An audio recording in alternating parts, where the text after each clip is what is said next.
There's a lot of new things you can expect on FIFA 09 on the PC this year. We really got our cues from what the gamers were telling us, and the gamers were telling us that they wanted an actual football game that was meant to be played on the PC. And that's really translated into the four things we focused on most this year. So the first thing we did is we actually are giving the gamers high-end graphics. So the game is going to look a lot better, especially if you have a really good PC. You're going to see the 3D grass, you're going to see the players in great detail, especially in those up-close shots. They're really the spitting image of those players, and they're going to look fantastic.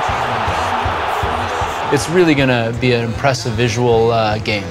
Second thing is the controls. We've gone and thought about how the gameplay could work on a PC different than other platforms, and we've actually realized, let's use the mouse as a control input. And what that lets you do is it lets you be a bit of more of a field marshal, about pointing and clicking exactly where you want your passes to go, where you want your teammates to run to, or who you want to control while defending. So it gives you a lot more control over the way you play the game.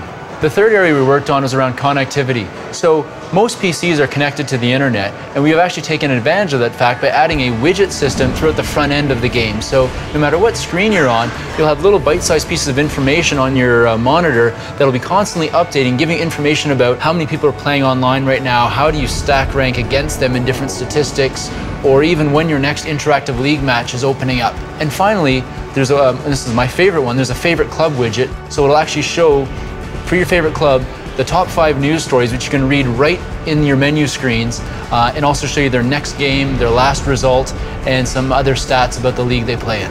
There's one more widget I want to tell you about, and it's the live season widget. And what it does is it actually updates the player form for the top 6 leagues every single week. So as players have good and bad weeks in the real world, you'll see that exact impact on your game when you're playing through this live season feature. You know, in the past, we've been able to update it once in February. Now it's going to be updating every week for these top 6 leagues. What I remember FIFA probably the most for is during university time.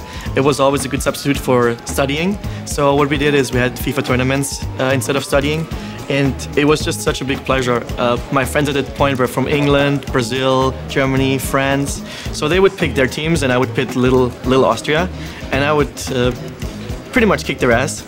And they were so mad at me, and they would always accuse me of like tuning the team or hacking the game and making my stats higher because they couldn't believe that little Austria can beat Brazil, England, Germany and France. So that was pretty much the best times with the game because I could make Austria win. One of my favorite FIFA memories was before I was working at EA, before I was working in games. I had FIFA 2002, and the thing that stuck out the most for me, and I know it's kind of funny, but you could slide tackle the goalkeeper, and you'd get a red card automatically, but I couldn't resist so many times, and I'd end up slide tackling him.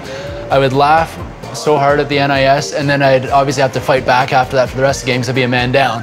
But that was definitely a fun memory from FIFA in the past.